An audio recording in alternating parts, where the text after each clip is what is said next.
In this section, we're going to cover probability distributions and then give a quick intro into a topic about binomial distributions. We'll start off with the definition of a random variable.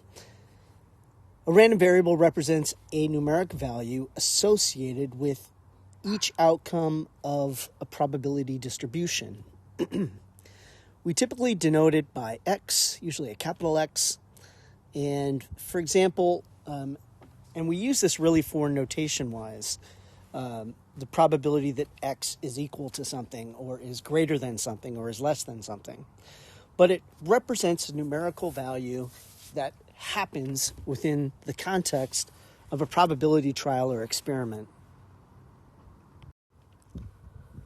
For example, X could be the number of sales calls a salesperson makes in one day, or it could be the number of hours spent on sale calls in one day.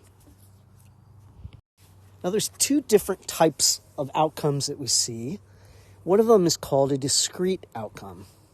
A discrete outcome has a finite or countable number of possible outcomes that can be listed.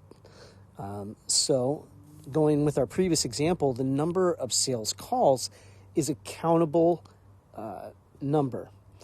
So it could be 1, 2, 3, 4, 5, or 0. And it could go higher than that, lower than that, whatever. It's something that is a countable type of measurement.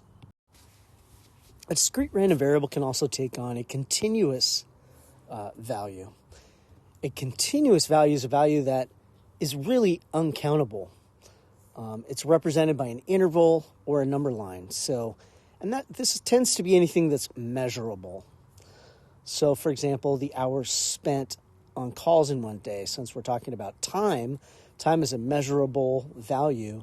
And so it could go anywhere from 0 up to 24 and anywhere in between. So a continuous random variable represents something that's measurable, continuous. You can think of it as decimal points, or a discrete is something that is countable. So let's see if the following are discrete or continuous. Number 1 says, let X represent the number of Fortune 500 companies that lost money in the previous year. So there's a countable number of companies, 1 through 500, and X would be the number or the count of these companies that lost money. So X could be something ranging from 1 to 2 to 3, all the way up to 500 as its max, or 0 in this case, because it could be that no companies lost money in the previous year. So this is a discrete random variable. Number 2 says let X represent the volume of gasoline in a 21-gallon tank. And so in this case, it's a volume. So this is a mass. It's something that's measurable. So therefore, this is going to be a continuous continuous random variable. Let's take a closer look at discrete outcomes and how would we create a probability distribution with these discrete outcomes. With a discrete probability distribution, there is a limited number of outcomes for our probability trial. And so what a discrete probability distribution attempts to do is to list each possible outcome connected to the probability of that outcome. So for something to be a discrete probability distribution, the probability of each value is something that is between 0 and 1. And then the sum of all the probabilities is 1. So what we do is we list each possible outcome and connect that outcome to its probability. So in creating a discrete probability distribution, we are going to make a frequency distribution of the possible outcomes, find the sum of those frequencies, find the probability of each outcome by dividing its frequency by the sum of the frequencies, and then make sure that each probability is between 0 and 1, and that the sum of all the probabilities is 1. Let's take a look at an example. An industrial psychologist administered a personality inventory test for passive-aggressive traits to 150 employees. Each individual was given a whole number score from 1 to 5, where 1 is extremely passive and 5 is extremely aggressive. A score of 3 indicated neither trait. The results are shown. Construct a probability distribution for the random variable x, then graph the distribution using a histogram. So when we talk about probability, it's intricately connected to, if we're measuring something that is not known about a population, we can use a sample to kind of give us an idea of probability. So in a sense, we can construct a relative frequency column here and treat that as probability. I'm going to take 24 and divide it by 150. And 24 divided by 150 gives me 0.16. So the probability I would select a random employee that has a score of 1 would be about 16%. For the second one, we get 33. So if I take 33 out of 150, we get 22%. 42 out of 150, about 22%. Or, I'm sorry, 28%. 30 out of 150 would be 20%. And 21 out of 150, about 14%. So these can become my probabilities. Putting these into a table, this table becomes my discrete probability distribution for this problem. You'll notice that for this discrete probability distribution, each probability is between 0 and 1. We don't have anything that's a negative probability, and there's nothing above 100. And then if we add up all these probabilities, 16, 22, 28, 20, 14, we get 100 or 1 in terms of their decimal equivalent. If we were to look at the histogram of these, we could put them here, and we can see the distribution of these probabilities. And in this particular case, it looks like they have somewhat of a normal distribution here. It's symmetric and has a peak in the middle, so it's approximately normal. So looking at a probability distribution about the number of days of rain we would have in a 3-day forecast, for 0 days of rain, there's about a 21.16% probability. For 1 day of rain, about a 42% probability. 2 days of rain, about 28.8% probability. And 3 days of straight rain would have a 0.064.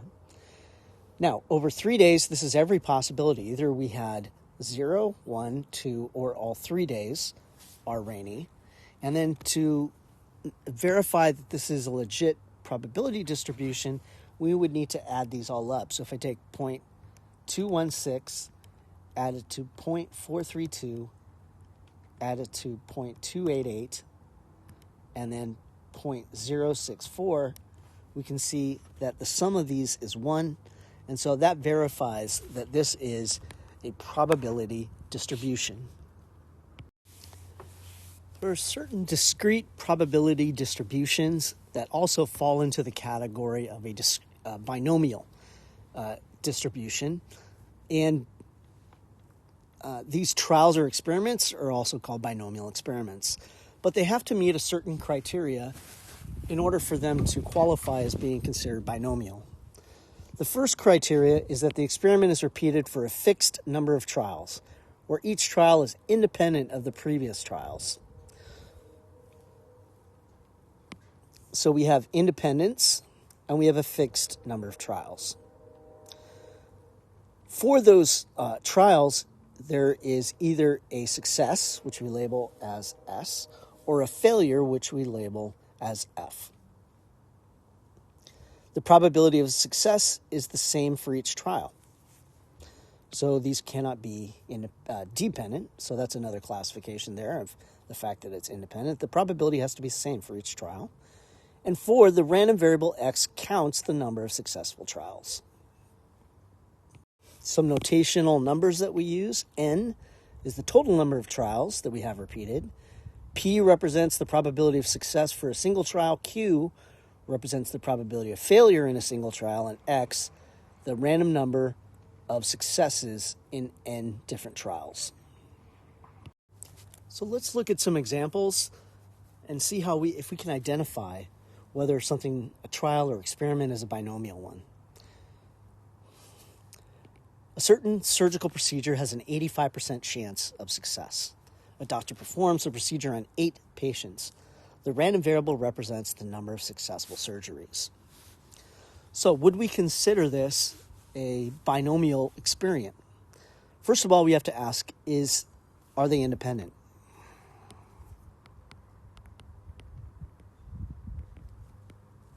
And in this case, each person that has a surgery, the probability of success of 85% chance would not change depending on the previous person.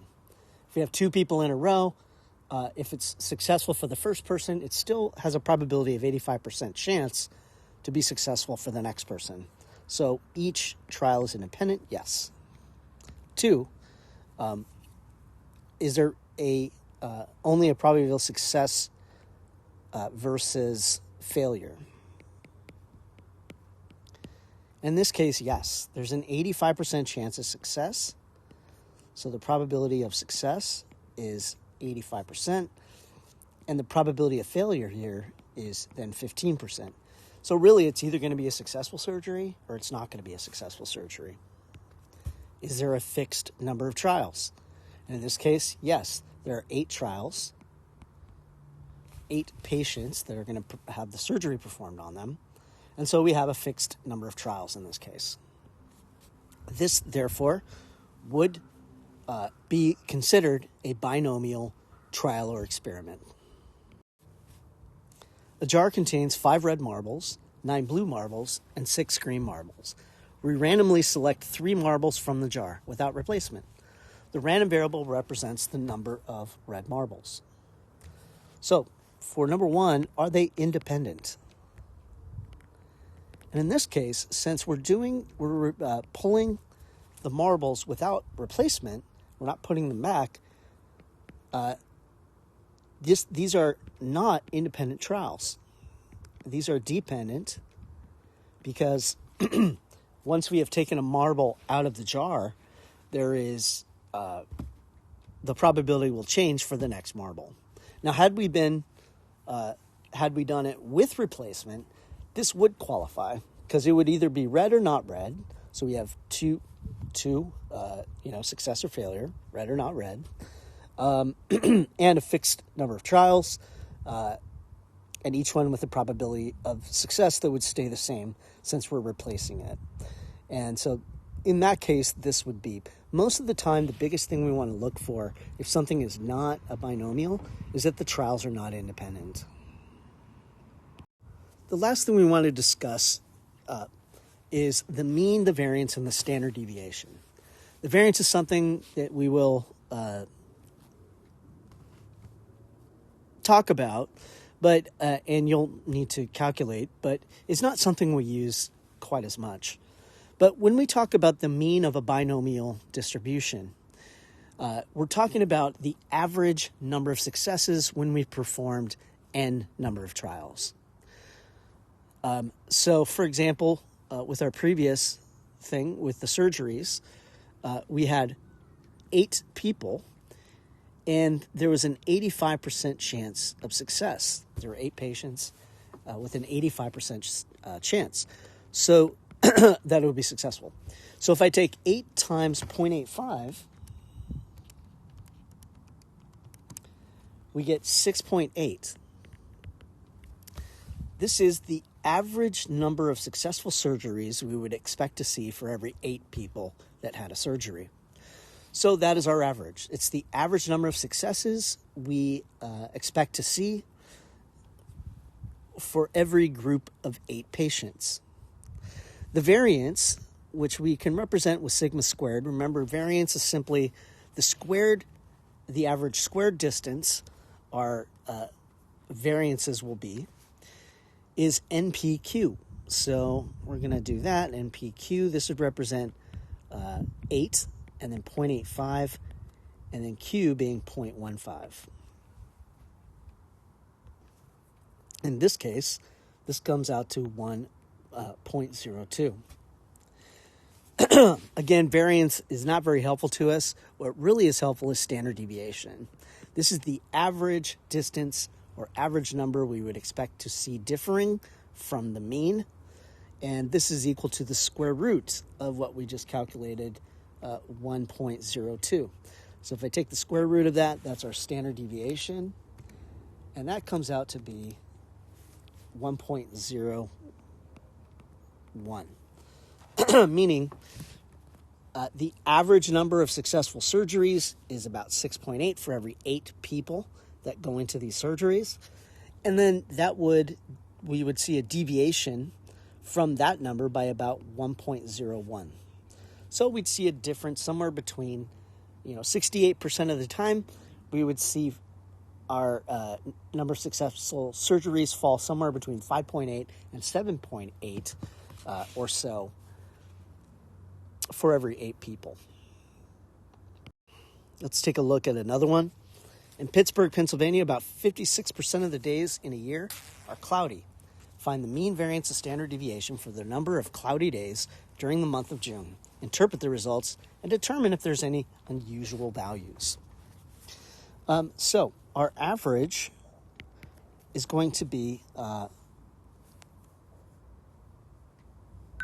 during the month of June, since there are 30 days in June.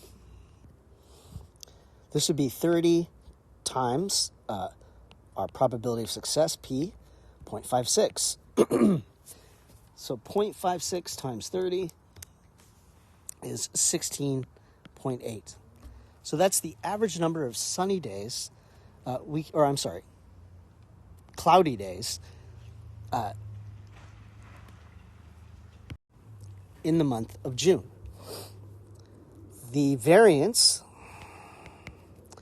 is 30 times 0.56 times its complement, 1 minus 0.56, which is 0.44.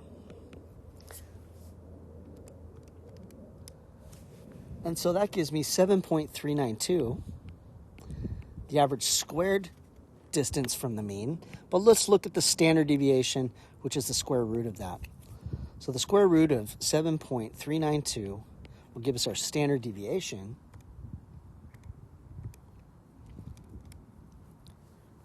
about 2.72. So we'd expect the number of cloudy days in June to vary from the 16.8 per year by about, 3 days or so. We could add 2.72 and subtract 2.72. That's the standard deviation. Now, if we want to get an idea of what would be an unusual month of June, if we take the mean and we add 2 times the standard deviation, 2.72. And we're doing 2 times because that takes us 2 standard deviations to the right. So 16.8 plus 2 times 2.72 gives me 22.24.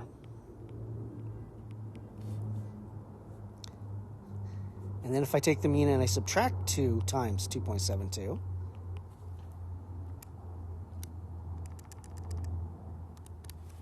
this gives me 11.36. Now, because I multiplied it by 2, that's going 2 standard deviations, right? It's from the center. So if I go out 2 standard deviations, 1, 2, that should comprise about 95% of the number of cloudy days. Anything outside of that would happen about 2.5% of the time. Anything that's has a probability less than 5% or only occurs 5% or less, we would consider unusual. That's just a general rule that we use. So if there were cloudy days, If they're less than 11.36 cloudy days or more than 22 cloudy days, we would consider those unusual.